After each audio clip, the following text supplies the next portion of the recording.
क्या data structures algorithms DSA useless है? क्या 2024 के अंदर डीएसए काम आएगा या फिर नहीं आएगा? इस वीडियो में मैं बात करने वाला हूँ इसी बारे में। यार इस वीडियो के अंदर मैं इंक्लिनेशन नहीं करने वाला किसी पर्टिकुलर चीज़ के ऊपर कि जैसे यार डीएसए ही सब कुछ है या डीएसए के बिना हम क्या क्या कर सकते हैं। तो सारी चीज़ें मैं बहुत ही क्लियरली और शॉर्ट में आपको अच्छे से एक्सप्लेन करने की कोशिश करता हूँ ताकि आपको परेशानी बिल्कुल भी ना हो। और जिस लेवल पे अभी आप हो, अगर किसी पर्टिकुलर कॉलेज में हो, किसी पर्टिकुलर टीयर के कॉलेज में हो, या आपकी जो प्रिपरेशन है या जहाँ पे भी आप स्टैंड करते हो, उस हिसाब से फिर आप एक अच्छा डिसीजन ले सकते हो कि आपको पढ़नी चाहिए डीएसए या फिर नहीं पढ़नी चाहिए डीएसए। तो सबसे पहले तो यार डीएसए क्यों होती है, क्या होती है? जैसे कि मैंने नाम बताया, डेटा स्ट्रक्चर्स एंड एल्गोरिदम्स कहते हैं इसको। तो बहुत ही छोटी सी अगर मैं आपको बात समझाऊं तो एल्गोरिदम्स का मतलब आप सभी को पता है। हम यार अलग अलग एल्गोरिदम्स बनाते हैं कोडिंग के अंदर, ज़्यादा से ज़्यादा एफिशिएंट एल्गोरिदम्स बनाते हैं ताकि एक अच्छा प्रोग्राम बन सके, इन शॉर्ट अगर मैं बोलूँ। और डेटा स्ट्रक्चर्स बेसिकली डेटा को स्टोर करने के अलग अलग हमारे पास कलेक्शंस होती है, जैसे कि arrays, link list, trees. Depend करता है कि हमें किस प्रकार का डेटा स्टोर करना है, किस फॉर्मेट में हमें डेटा स्टोर करना है, एंड अलग अलग यूजेबिलिटी के हिसाब से अलग अलग फैशन में अगर हमें स्टोर करना है तो अलग अलग डेटा स्ट्रक्चर्स हमें काम आते हैं। ये तो होगी छोटी बहुत फटाफट इसकी डेफिनेशन। अब यहाँ पे अगर मैं इन शॉर्ट बात करूँ कि डीएसए पढ़ते क्यों हैं, देखो डीएसए एक तो इसलिए पढ़ते हैं जब आप किसी लैंग्वेज के साथ डीएसए पढ़ रहे हो तो आप जैसे जावा या फिर सी प्लस प्लस इनमें भी थोड़ा बहुत प्रोफिशिएंट हो जाते हो, क्योंकि आपको बहुत ज़्यादा आप कोड लिखते हो उस पर्टिकुलर लैंग्वेज में, तो आपको लैंग्वेज एक तो अच्छे से आ जाती है। दूसरा, आपके प्रॉब्लम सॉल्विंग स्किल्स यहाँ पे बहुत बेहतरीन हो जाते हैं, बहुत ही ज़्यादा बेहतरीन हो जाते हैं प्रॉब्लम सॉल्विंग स्किल्स। अलग अलग अच्छे प्रकार के आपको जब क्वेश्चंस मिलते हैं अलग अलग डेटा स्ट्रक्चर्स के। अब जैसे इसको अगर मैं एनालॉगस करूं एक चीज़ से, इसकी अगर मैं एनालॉजी बनाऊं, तो जब हम जेई मेंस का एग्ज़ाम देते हैं या एडवांस का, तो वहाँ पे भी बच्चों को तकलीफ होती है कि यार मैं कॉलेज में जाके ये मैथ्स, फिजिक्स, केमिस्ट्री का क्या कर रहा हूँ। मैथ्स तो चलो काम आ सकती है, लेकिन केमिस्ट्री का क्या कर रहा हूँ। तो यार उस समय पे भी यार कुछ सोच समझ के हम ऐसे सब्जेक्ट्स को चूज़ करते हैं, क्योंकि उस समय वो आपकी प्रॉब्लम सॉल्विंग देखना चाहते हैं। जैसे केमिस्ट्री हो गया तो आप कितनी लर्निंग कर सकते हो, फिजिक्स कितनी कॉन्सेप्चुअल चीज़ें आप कर सकते हो, मैथ्स कितनी आप प्रैक्टिस कर सकते हो। तो इन सब का एक अच्छा कॉम्बिनेशन जिसका बनता है वो एक अच्छा स्कोर लाता है। सिमिलरली यहाँ पे डीएसए में क्या होता है कि अलग अलग डेटा स्ट्रक्चर होते हैं, तो अलग अलग क्वेश्चंस के लिए अलग अलग चीज़ यूज़ हो रही होती है यहाँ पे। तो यार उससे टेस्ट होता है कि बच्चे की यार एप्टीट्यूड कितनी है। ये तो देखो एक बहुत ही क्लियर बात होती है कि अगर किसी का डीएसए अच्छा है तो यार वो कोडिंग में अच्छा तो है, ठीक है। अगर किसी का डीएसए अच्छा नहीं है तो इसका ये मतलब नहीं है कि वो कोडिंग में अच्छा नहीं है, ठीक है। Vice versa is not true. अब यहाँ पे फटाफट बात करते हैं कि यार डीएसए कौन सी कंपनीज पूछती है और किसके लिए सिंपली अगर मैं बोलूँ तो रेलिवेंट है।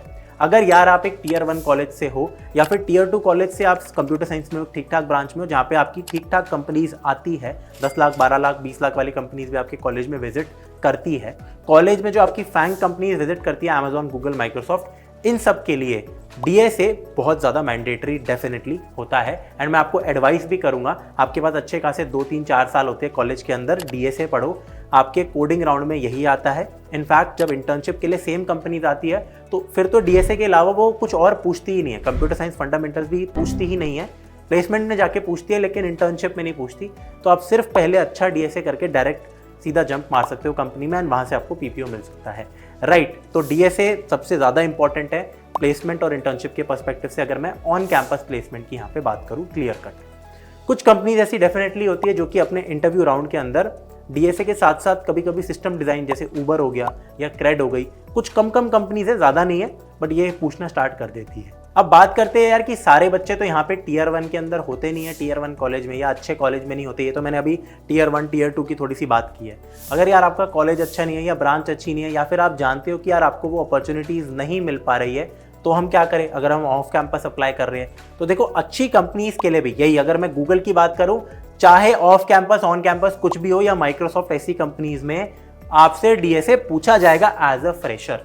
फ्रेशर मतलब अगर जस्ट आप कॉलेज से बाहर निकल रहे हो और आपका इंजीनियरिंग करियर का वो पहला साल होने वाला है, तो आप एक फ्रेशर होगे वहाँ पे। फ्रेशर, एज अ फ्रेशर तो यार आपसे top product based companies DSA पूछेगी, लेकिन आपके कुछ नए स्टार्टअप्स हो गए या अलग अच्छी कुछ कंपनीज और भी होती है, वो ज़रूरी नहीं है कि आपसे डीएसए पूछे। अब मैं बहुत ही बढ़िया एग्जांपल देता हूँ। हमारे यहाँ पे फिजिक्स वाला में एज ऑफ नाउ, जैसे फॉर एग्जांपल एक iOS डेवलपर की जॉब ओपन है। अब उनको चाहिए कि यार 3 साल एक्सपीरियंस का कोई बंदा चाहिए, तो वो ऑफ कोर्स उससे डीएसए नहीं पूछने वाले, वो बस उसका काम देखेंगे, यार आपने 2-3 साल iOS में क्या क्या डेवलपमेंट किए, हमें अपना काम दिखाओ, अगर पसंद आएगा उसी के ऊपर उसका राउंड होगा, उसी ऐप iOS डेवलपमेंट में उसका राउंड चलेगा वहाँ पे, एंड देन उसका सिलेक्शन होगा अगर अच्छा जाएगा तो डेफिनेटली यहाँ पे आपने देखा डीएसए नहीं काम आया। तो हाँ, कुछ नए स्टार्टअप्स में अगर आपकी डेवलपमेंट अच्छी है, ये वाले स्किल्स, तो कई बार डीएसए इतना इंपॉर्टेंट नहीं रहता। और कभी कभी तो क्या होता है कि डीएसए के बहुत ही आसान क्वेश्चंस पूछ लिए जाते हैं कुछ कंपनीज के अंदर, राइट। तो इन केस में ये होता है। तो अगर आप यार टियर 2 से हो भी तो टेंशन मत लो, अपने स्किल्स के ऊपर काम करो, लेकिन हाँ ये ज़रूरी है कि आप यार प्रोजेक्ट ज़रूर बनाओ एंड आप यार डेवलपमेंट ज़रूर सीखो, या फिर अगर आप डेटा साइंस के करियर में जा रहे हो तो वो चीज़ यार ज़रूर सीखो। अगर आप अनस्किल्ड रह के ये अज्यूम कर रहे हो कि यार हो जाएगा तो कुछ भी नहीं होने वाला। तो अब बात करते हैं कि यार फैंग कंपनीज में भी डेफिनेटली जा सकते हो, लेकिन एज अ फ्रेशर नहीं जा पाओगे। बट इसमें कोई यार बुरा मानने वाली बात नहीं है, बहुत सारे ऐसे इंजीनियर्स होते हैं यहाँ पे यार PW स्किल्स में, कॉलेज वाला में भी मैंने काफ़ी ऐसे एग्जांपल्स देखे हैं कि जिन्होंने यार स्टार्टिंग के कुछ साल अच्छी खासी ठीक ठाक कंपनीज में काम किया, 3-4 साल, एंड देन वहाँ से स्विच मार लिया माइक्रोसॉफ्ट में या फिर गूगल में।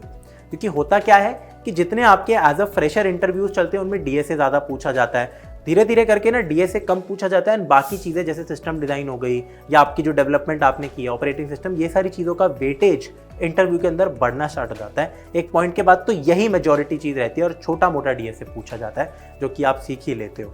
तो यस, बाद में अगर आप स्विच करना चाहते हो तो आप जो भी आप काम करते हो वो ज़्यादा काम आता है, तो आपका वैसे सिलेक्शन हो सकता है। तो इन शॉर्ट अगर मैं समराइज करूं, क्या डीएसए अभी भी रेलेवेंट है? 2024 में रेलेवेंट होगा, 110% होगा।